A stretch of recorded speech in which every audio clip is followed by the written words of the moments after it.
Ugh. because you're amazing. Just to take it in for a minute. Yeah. I can take it in. No, I can take it in. You are amazing. I can take it in. You are amazing. Thank you. Yeah, Will thanks. you say it? No, I kind of needed to hear that. Thank you.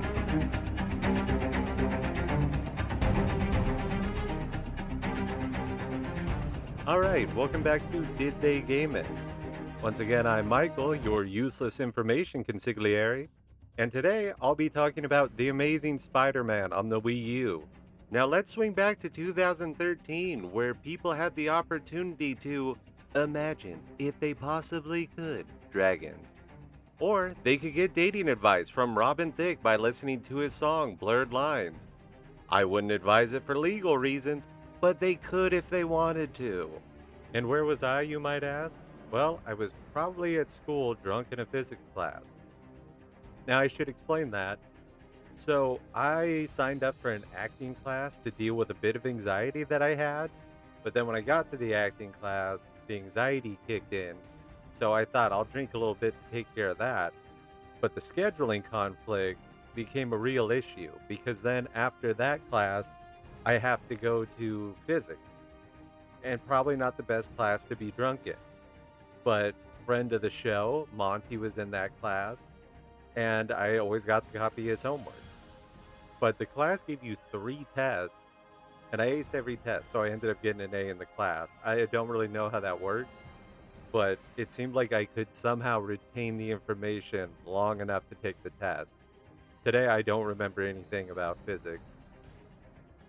But if you gained any insight on me from that story, I think what that insight would be is I'm a little like Peter Parker because I took a physics class.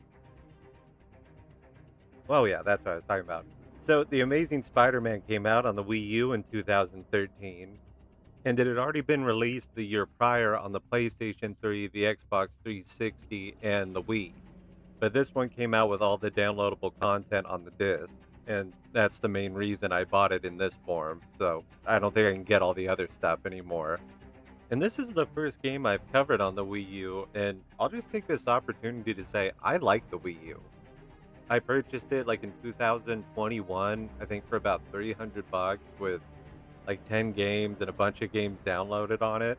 I don't regret the purchase, and the game was pretty fun playing it on the Wii U also. Just in case anybody's interested, the Wii U still holds up, I think. I probably would have been kind of disappointed if I would have bought it brand new because I remember it being very confusing when it first came out. Like, I had to ask people if the Wii U games were like, is there an add on to the Wii? Because they said you needed the gamepad, and do I buy that separate? Do I buy a whole new system? And yeah, we all know that's why it failed, but I remember I was one of the people that was confused by it also. So, on to the Amazing Spider-Man movie, which I did see in theaters in 2012. At first, I was a little nervous because they said it was going to be an edgier take on Spider-Man from the Tobey Maguire movies. And usually, I mean, back then that was kind of like the term now for made for modern audiences, where it kind of makes me a little nervous that you're going to do something stupid where it's like that's not even the character anymore. But they didn't really it wasn't too dark or edgy, and I enjoyed it back then. I just couldn't put my finger on why I didn't like it that much, and rewatching it today, I kind of realized why. The movie starts off with Peter's parents ditching him and dying or whatever. What? Sorry, that was a bit harsh. His parents leave him with Aunt May and Uncle Ben, and then they pass away after they leave. But the movie starts with Peter playing hide and seek with his dad, and then he goes into his dad's office and they show that it's been ransacked, like people came there for information, and then they're worried about their safety. So they of course leave them with the next closest blood relatives. Yeah, that should keep them safe. But then they leave and yeah, they pass away. Now, right off the bat, when the movie starts and it shows Andrew Garfield as Peter Parker in high school, and that he's a misfit, kind of outcast, unpopular, come on. Like, Tobey Maguire, I could understand more being overlooked in a high school. Not that he's, like, ugly or anything, but he's definitely I could see him just blending in with the crowd in high school. But Andrew Garfield, I couldn't see him not being popular with the ladies or with just people in general. He's riding around the high school halls on a skateboard. Like, people would have thought he was okay. As nerds are wont to do, he gets beat up by Flash Thompson the bully after trying to stand up for another student. Then Gwen Stacy gets involved, and for some reason she has eyes for this nerd. There's something about him where she can see past his nerdiness. I couldn't fathom what that would be. After that, he goes home and he helps Uncle Ben in the basement, and then he finds a suitcase from his father, and he finds some secret files in there from Oscorp and a picture of Dr. Connors. Since Peter wants to know more about his father and why he left, he decides to go to Oscorp and investigate what his father did there. And this leads to the first time Peter has ruined somebody's life in this movie. When he shows up there, they think he's a part of a group of students trying to get an internship there, and he takes somebody else's ID just to get inside. And then the other dude shows up, the actual person, the owner of the ID, and they get removed by security. And I just thought this could have been that one guy's shot, and Peter Parker ruined it. And instead of feeling bad, he's just kind of like, whoop, and then it moves on. He ruins more lives later on, but that was the first example. So, pretending to be this other guy, he sees that Gwen Stacy's leading the group, and she knows he's really Peter Parker, but she allows him to stay. And then he meets Dr. Connors and kind of leaves the group after that and goes off to investigate what's going on at Oscorp. And he runs into one of the executives or CEOs or something of Oscorp. And when he hits into him, a file drops out, and the file has the same symbols of the files that he found in his father's suitcase. So he follows this guy and watches him type in a very easy code. So he types it in after the guy and slips in. And the room is full of genetically altered spiders. So of course he starts fucking touching shit. And then all the spiders get dropped, and one gets caught in his jacket and later bites him. So after that, he's on the subway, and I'll admit this is probably like the most Peter Parker Spider-Man scene in almost all the movies, all the Spider-Man movies, where he's been bit already and he falls asleep on the subway while he's changing. And then a guy like thinks it's funny and sets a beer on top of his head, and it makes his like spider sense go off, and he jumps and sticks to the ceiling of the subway. Okay, and right there, like right there, when the group sees that, I don't mess with that guy. Right? You get away from him. You go into a different subway car. Well, they start like getting upset with him because he spilled the beer on some lady, and he goes to apologize, and he touches her on the shoulder, and then his hands stick to her shirt. And a dude pushes him, and then he accidentally rips off her shirt. And then the guy's like, "Are you serious?" and tries to fight him. And I thought I would not fight that guy after what I just saw. Like, he's stuck to a wall. So once he starts sticking to other things like the poles in the subway cars that you hold on to, and he rips it off and starts accidentally basically beating up the whole group of guys. And then like again, he just ripped that pole right off the ground like it was no big deal, and these guys are still trying to fight him. But it's just the way he's like apologizing the whole time and accidentally beating everybody up. That just seems like Spider-Man comic book comedy to me. And it's like I think they kind of nailed it there, and that was a pretty good job. I always liked that scene. After that, he gets home and he's acting kind of strange, and then he, goes to sleep, and the next morning it's kind of cool because it shows him struggling to get ready in the morning, like with his new strength and everything. He rips off the faucet handle, and then it also shows that he's kind of tweaking out because everything's just overwhelming and too much for him. And I kind of like how they show that transformation, that like he's just being completely overwhelmed by his new powers. But then like later that afternoon, he's just fine and hanging out on the roof, trying to fix his dad's cross species genetics formula. So he goes to see Kurt Connors, and they're talking about his dad and stuff. And then he writes down the equation that fixes the formula. All right. So enough of that. Now we're at the famous basketball scene from this movie, which I don't know if anybody remembers it specifically well, but how it starts off with this block. Like, I don't know why in TV and movies they can never get sports right in this. Like, I don't know if it's because they just don't care and they don't think people watching will care. But like the way this guy puts up this layup, like he puts it straight up in the air like a foot off his hand. He doesn't even jump or anything. And then the guy playing Flash Thompson comes over and smacks the hell out of it. And it's just I don't know, it's like the Fresh Prince where they show those basketball scenes and it's like this weird half court where it's like if you shot a three-pointer, you'd be on the whole opposite end. I don't know. It always bothers me. It's not a huge deal. But after that massive block, it rolls over and hits the paint can of a girl who's doing like a school banner. And then she said, "You did that on purpose." Which, whatever. He's like, "No, but I should have. You better watch your back." And I thought, what the hell was that? Now he's just threatening girls at the high school.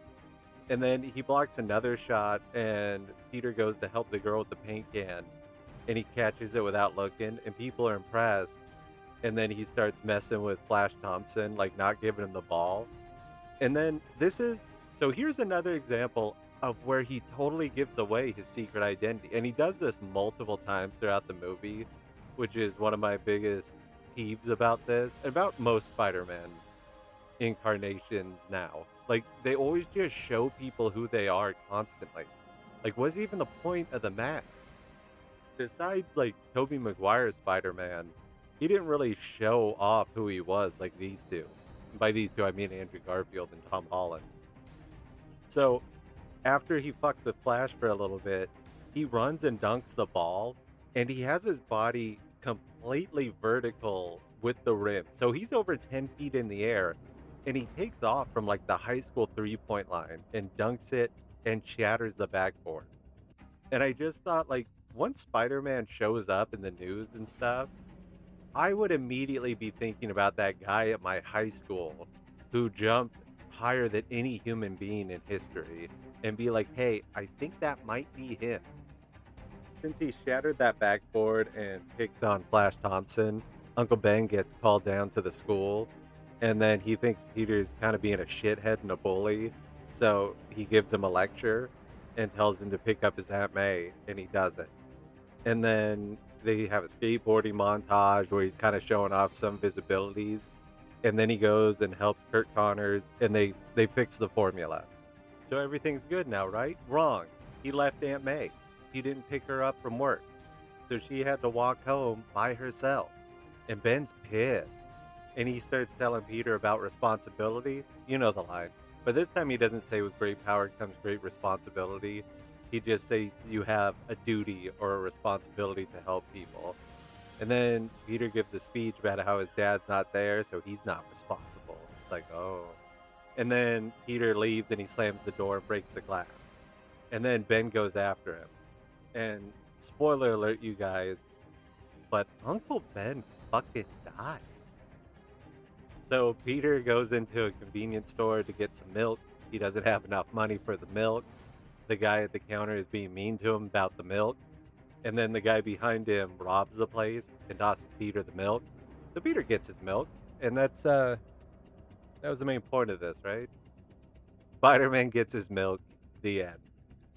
No, but the clerk asks him for help and says, hey, like, we need you to stop this guy. And he's like, nah, not my policy, bro. So you know what happens next. This is the part where it's kind of weird that everybody knows this story. Like, even if they're not Spider-Man fans or comic book fans, everybody knows what happens to Uncle Ben after that. The guy who robbed the store, he fucking shoots Uncle Ben. He makes him pass away. So Ben's like bleeding out in the street, and then Peter's coming up crying because Uncle Ben's bleeding out in the street. And yeah, Uncle Ben fucking passes away, you guys, right there in the street. And this isn't some like Chris Angel, like nobody's mind is getting free. He's been yeeted off this planet. So after Uncle Ben dies, becomes Spider-Man. And he starts hunting down people who resemble the guy who killed Uncle Ben. So he's just on a which I kind of like. I think it was kind of a cool angle to have him keep hunting down different suspects who could be his uncle's killer. And then it kind of just shows how he develops his costume more because at first he's in the vigilante one. And this bothered me when I saw it in theaters. So he has a jacket and a mask and stuff and like glasses to hide his identity, but he doesn't wear fucking gloves. Like that's the second thing. First you cover your face, second you cover your fingerprints. Like I don't know. I saw it today and I thought like I remember that annoying me in theaters. Like it made no sense. He's supposed to be a genius. So anyway, as this develops and he's hunting these guys down, it shows how he's making his costume and creating his web shooters, and it shows him following some like college students and learning about like how to swing faster and momentum and stuff like that, which I just thought it was kind of a cool way to do it, to show that he put in a lot of work over the months or whatever before he was ready to really be Spider-Man. Also, at first, like his costume in this movie is different than all the other ones, and I didn't care for it when I first saw it, but watching it today and playing the game, it kind of grew on me, and I actually don't mind that costume. And there's this scene where he's hiding in the back of a car to catch like a car thief, and he thinks he's the guy who killed Ben. And it shows him after he like plays around and makes fun of the guy, that and it gets all serious, and it shows like a shadowed appearance of his costume, and it actually does look intimidating. It doesn't look as I was gonna say friendly. He doesn't look like the friendly neighborhood Spider-Man in this one, with the lenses more of a dark color and everything. So I don't know. The costume grew on me. Meanwhile, back at Oscorp, Dr. Connors is getting harassed by that executive Peter ran into to start human trials with the gene splicing thing. But Connors said they're not even close to clinical trials, but they need to start because Osborn's dying from some disease. So they want to get this out as soon as possible. And the executive says if Connors isn't going to start testing it, he'll just take it down to the Veterans Hospital and give it to them unknowingly. And Connors says that he won't be a part of it, so they fire him. And naturally, what he does after that is injects himself with it to grow back his missing limb. He's missing an arm, if you didn't know. People should know that's Kirk Connors, the lizard. Everybody knows the lizard, you know him. So yeah, naturally he injects himself. Why not? And his arm grows back. Everything's cool. And then he becomes a giant fucking lizard. So back to what Peter's doing. Peter's at Gwen's house for dinner, and her father is Captain George Stacy, and he does not care for Spider-Man. So then at the dinner, they get into kind of a heated thing about what Spider-Man's doing, and Peter's talking about how he caught a car thief and the police didn't catch him. And then Captain Stacy is talking about how they had a 6-month-long investigation going to try to have that guy lead them back to the car stealing network. So dinner does not go well. And then he goes to the roof and starts talking with Gwen. And then he uses like his web shooter on her and shows that he's Spider-Man. And this dude is like thirsty. Get him a Gatorade, because why are you exposing your secret identity on the first date? And see, that's my problem. He just keeps showing everybody who he is. If I had a secret identity and I showed it off on every first date, like 2, possibly 3 people would know my secret identity. And even that is too many. So the lizard transformed, and now he's running around on the bridge trying to find that guy who's going to go kill the veterans. And he's tossing cars left and right. And Spider-Man gets there and is webbing up the cars before they hit the water. And he has to save a little boy that's stuck in the car. His dad's like, "Hey, man, my boy's caught." Wait a second, he didn't sound like that at all. Anyway, he sounded like a normal man who said his boy was stuck in the vehicle. So, and this is what I think is the problem with this movie too. It had cheesy scenes like this. So he's going to save the boy and he's talking to him and the little boy's scared. And then he again takes off his mask and shows the little boy who he is.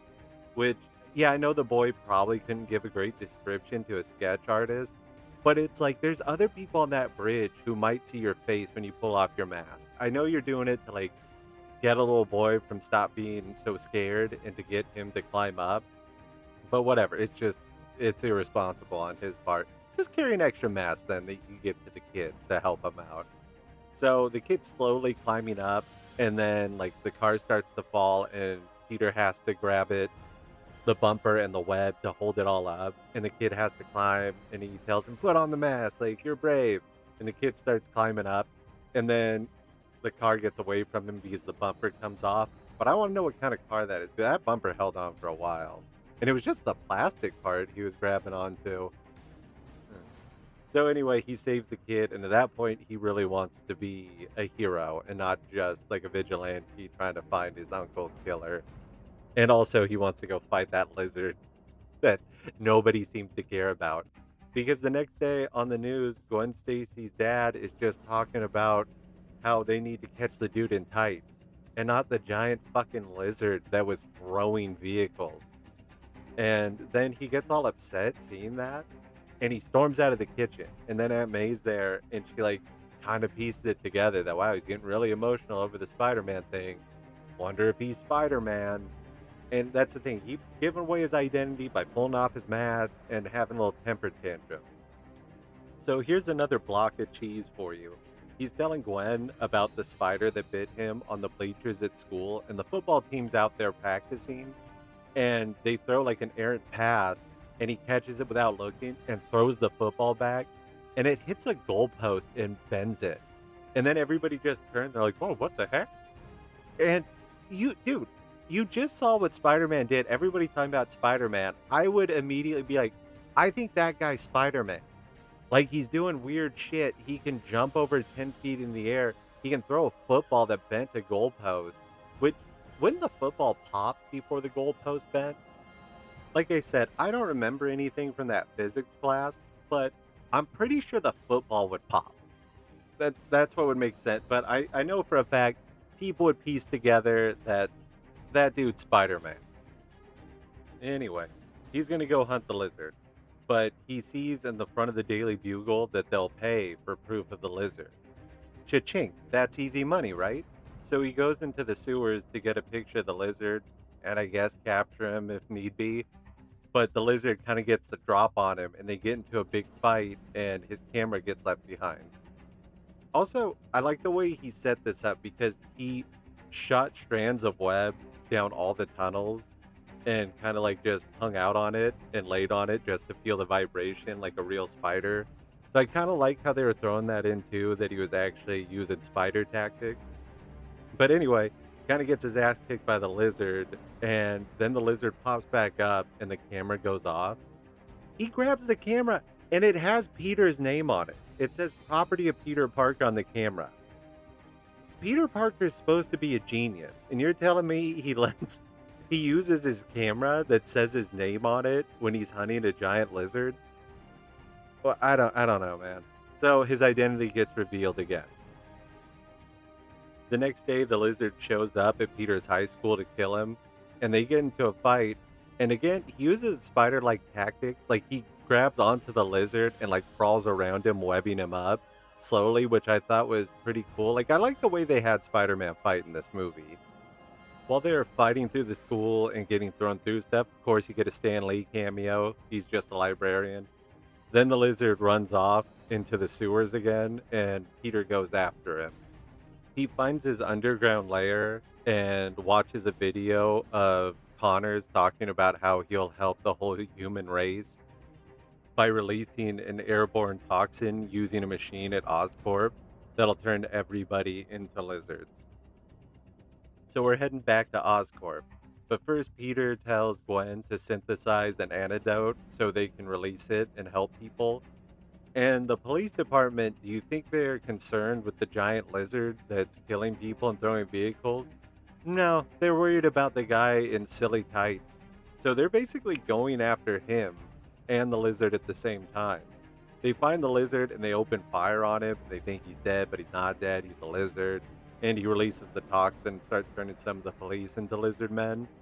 And it seems like there's more police assigned to catching Spider-Man than stopping the lizard.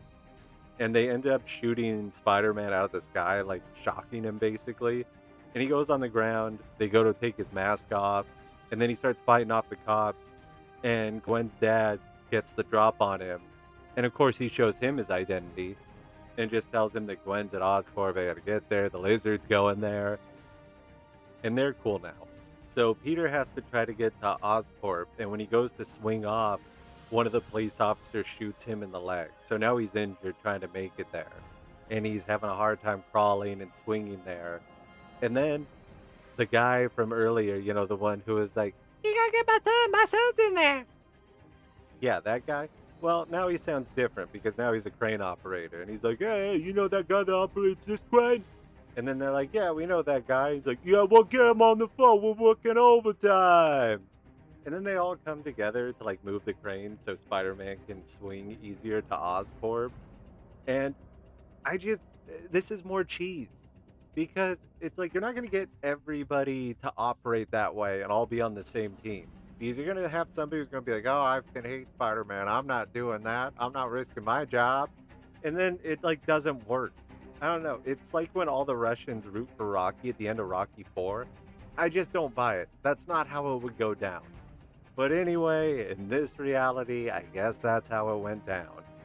So he arrives at Oscorp just in time, like the Spider-Man theme song, where it says he arrived just in time, and stops the lizard from dispersing the toxins, and then he's kind of beating the crap out of Spider-Man because, well, he is hurt.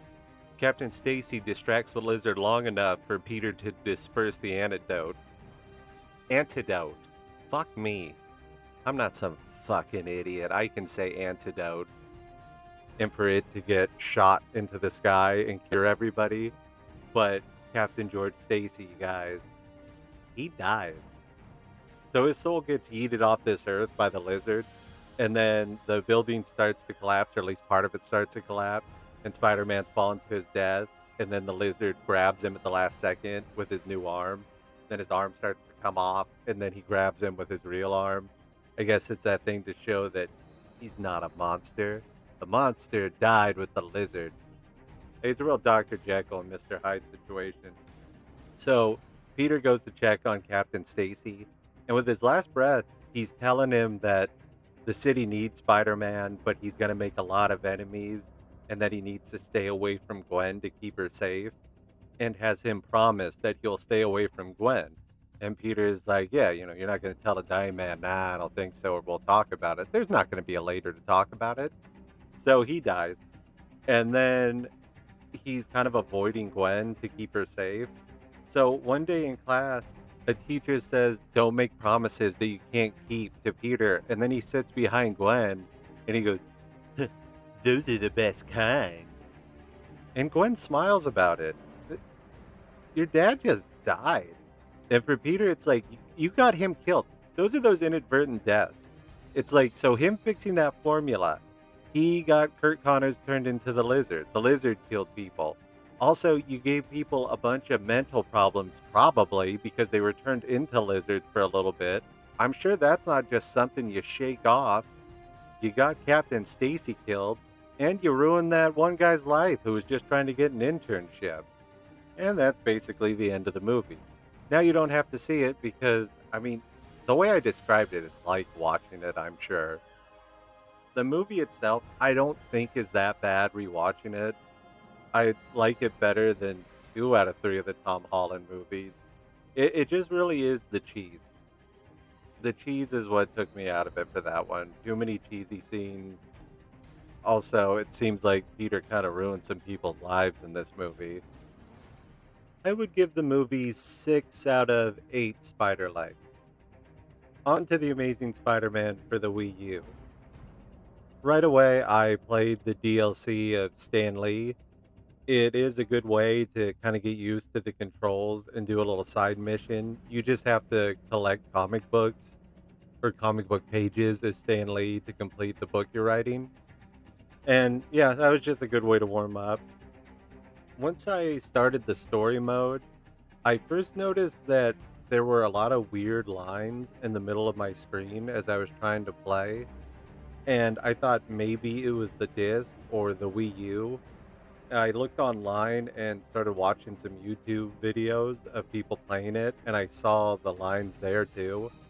And I looked it up and found out that it's a thing called screen tearing. I don't know if the game had screen tearing throughout the whole thing because once I got past the first few missions, I didn't notice it nearly as much. The very first thing you do is walk through Oscorp really slow. And when you do that, all you can do is look around. And while you're looking around, you can really see those lines since it's moving so slow. I'm not sure if those disappear as the game goes on or if I just stopped noticing. Also, I noticed that Gwen Stacy looks really weird in this one. She doesn't look like Emma Stone at all. She has like a spray tan. And then when she gets excited or scared, her eyes get really big and then she looks more like Anna Faris. That was just a weird thing I know. Like, I don't know, maybe it was an image likeness deal where they couldn't use her image, but you never see Peter Parker's face. So I don't know if it was just her or because, well, Kirk Connors is in it and he kind of looks like Kirk Connors. None of the voice actors reprise their roles either. The guy doing Peter's voice, he sounds like Toby Maguire more than he sounds like Andrew Garfield, I would say. When I looked up why they didn't reprise their roles in this game like Tobey Maguire did for the original Spider-Man games, I couldn't find a definitive answer, but what I read was a lot of it said the timing of it because I guess they were developing the game as they were making the movie, so there was scheduling conflicts. Another thing said that, basically it was just paying the actors that much to come in and do the voices. But I didn't get a clear answer on that. All right, back to the plot of the game. So, as the tour of Oscorp goes on, you meet Dr. Smythe, who created the Spider Slayers in the comic books, and they were robots that went after Spider Man to capture or kill him. In this game, he's basically taken over Dr. Connor's spot, but he's going to use nanotechnology to cure people instead of the gene splicing. He's sending off all of the creatures to get eliminated, but they say that they're animals that were spliced with human DNA. I don't know if they make a point of mentioning that so you don't feel as bad about killing them or what. It just seemed like they made a point of mentioning that for some reason. And Peter starts to see all of the creatures, like you see the rhino, the scorpion, and it's not Paul Giamatti's rhino. Unfortunately for Polly G fans, he's well, unfortunate for all of us. Who isn't a Paul Giamatti fan? But you see the scorpion, then you see Vermin, who's in the comic books. He's a half man, half rat. Uh, I'm pretty sure you see Hugo's pigeon rat somewhere in the background. There wasn't really a pigeon rat, but I know somebody's going to get that reference. As Peter's exploring, the creatures start to freak out because they can sense his gene spliced blood. And then Gwen, in front of everybody, starts yelling about how they can sense your blood because it's like gene spliced or whatever the hell she says. Shut up, Gwen. This is another example of giving away his secret identity because you basically told them that he's one of Oscorp's experiments or he has something about him that's different. And the room's full, so I'm sure somebody would piece together that that's Spider-Man. Because I don't think there's much else running around the city before this besides the Lizard and Spider-Man. The Lizard's captured, so that's probably Spider-Man. Anyway, they try to get Peter away from the creatures so they stop freaking out, but the Scorpion escapes, and then Vermin the Rat Man bites Gwen, and they're all highly contagious. So Gwen has to get quarantined, and the creatures escape. So this is another thing that Peter has caused inadvertently. They didn't make a very good Peter Parker in this. He's caused a lot of problems for the city. And what does Peter do to fix this mistake? He's going to go break out the lizard, who is Dr. Connors now, so it's not the actual lizard. But when he's helping him escape, or, well, when he's breaking him out, he accidentally releases dozens of mental patients, violent mental patients. And then throughout the game, you're trying to also capture the mental patient and take him back to the police station. That's like one of your side missions. And while Connors is out, you're trying to collect DNA for him to make an antidote. Also, Gwen is not happy about Connors living in your apartment. Well, actually, it's Stan's apartment. And then you get Stan Lee leaving a voicemail complaining to Peter because you got to find a way to slip Stan Lee into the game. Naturally, the main point of the game is to go around and beat the creatures that you let loose. Also, you have to fight Smite's robots. They go after you because they can sense that you're one of the Gene Splice creatures. And I thought that was a good way to do it. Like, he's not actually making spider slayers, but they're going after Peter just because of his blood. Later on, they become spider slayers because somehow he pieced together that Peter Parker was Spider Man. I don't know how that's possible with the way they hide it. As the game goes on, Smythe gets more and more insane because of the infection. And then Connors does make a cure, but it doesn't work. And Smythe takes it from Gwen and injects himself. And then he just becomes paralyzed. If anybody watched the animated series, he was always in a wheelchair. So this is how he ends up in a wheelchair. And now he's mad at Connors and Peter and Spider Man. That's basically the main plot. A lot of the villains, like I said, you have the Rhino, Scorpion, Vermin, one called the Piranha that I had never heard of. I don't know if that was ever in the comic books. There's the Iguana, a bunch of Spider Slayers. You have to fight the Black Cat who's robbing a bank because you broke her out of the mental hospital accidentally. Also, a lot of side missions. But I will say about this game, the side missions were really fun. I mean, not really fun, but they weren't nearly as bad as the side missions in some of the other Spider-Man games. They had a lot of different ones. Like I said, you go and break up a bank robbery. You go around and get into car chases. You stop people from being beaten up. And they have these extreme missions where you land on a blimp and Bruce Campbell's voicing the guy talking to you and he asks you to do extreme stunts. Like you have to reach all these different buildings with flares on them, and you have to basically stay in the lens of a camera while you do flips. And all of this is to get a costume. I guess when you complete all of them, I still haven't done that. So I don't know how many missions there are, but I've done like 20 of them, and it's way too many for a costume. I will say though, getting the costumes the way I have to get them in this game is not nearly as tedious as The Amazing Spider-Man 2. I just gave up on that. And I've already finished the game, but I'm coming back to do all the side missions and try to collect all the costumes. The main one that seems like it's going to be a problem is collecting 700 comic book pages to unlock the last costume. I don't think I'm going to do that one. There's not a whole lot of costumes in this game. I think there's like 8 of them, and one of them says classic black suit, and it's the black suit from Tobey Maguire's Spider-Man 3. And that's not the classic black suit. Everybody knows what the classic black suit looks like. It's the white spider and just the rest of the costume's black. Another good thing about this game though that I really like is you don't have to play any missions as Peter.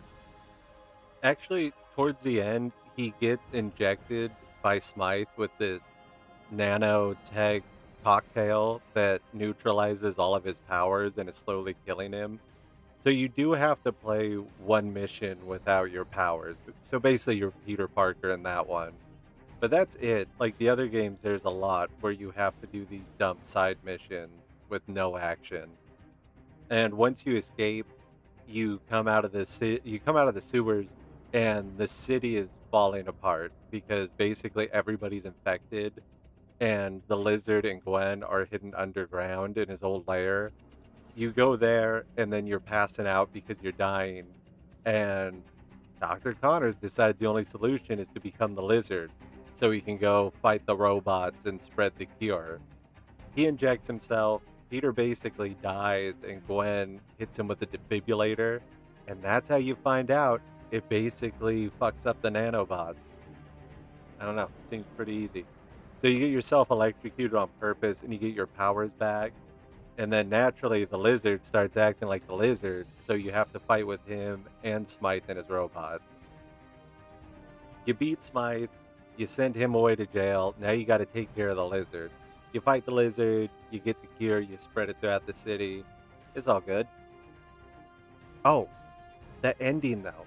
So you're basically celebrating because I guess everybody's cool, even though millions of people were infected. And you're sitting on the couch and they talk about how Smythe escaped. And Peter says, "How does a guy with no working legs escape?" He didn't say it like that, but basically he said, "How do you let a cripple escape?" And he goes to look for him, and Gwen says, "No, wait till tomorrow. Like he needs to rest." And I thought maybe the game continues, but it ends and the credits roll. Then it shows Smythe, and he's sneaking around a laboratory talking about how he's getting worse and you'll never become them. He won't become one of those gene spliced experiments. And he goes up to a spider slayer and turns it on. And then it says, like, gene splicing detected. And it goes black, and then you just hear him get shot. He just killed himself at the end of the game. And it got me off guard because I did not think that's where it was going. I thought he was gonna get into the robot and become like a part of it or something like that. I didn't think he was just gonna fucking Uncle Ben himself right there in the laboratory. I don't know, good ending, I guess. But like I said, I'm not done playing it. It's entertaining enough where I still want to do the side missions and finish the whole game. My main complaint, though, about this game is just the boss fights. They were all pretty easy, and there's a lot of quick time events where you just press Y and stuff like that at a certain time. I didn't struggle with any of the boss fights. Just one was annoying when I was fighting the rhino for the second time because maybe nobody else had this problem, but for some reason I just couldn't time it right. Like you're supposed to get him to run into these electrical things that you web up, and whenever I would try to point at the things I'd have to web up, the camera would keep turning to the rhino and facing him. It just took a lot longer than it should have for me to beat that. I don't think I ever died in a boss battle. I died more fighting the robots or the military guys and the vermin creatures that they had. That was really a lot harder than any of the bosses. They were all super easy. I think I only struggled with two, and it was mostly because that one, the camera angle, and the other one, you just had to like attack the black cat in a certain way from the ceiling. And I didn't know that, so that drug on longer than it should have. Really, that was my biggest complaint about this. That and the screen tearing. But like I said, after a while, I either stopped noticing it or it just wasn't present enough or the game wasn't going slow enough where I could notice it. I really did enjoy the web swinging in this. The camera angle wasn't as difficult as the sequel. I felt like I had a lot easier time navigating the screen than I did in that one. Like, the camera just jumped around so much in the second one, I would get frustrated with swinging around the city.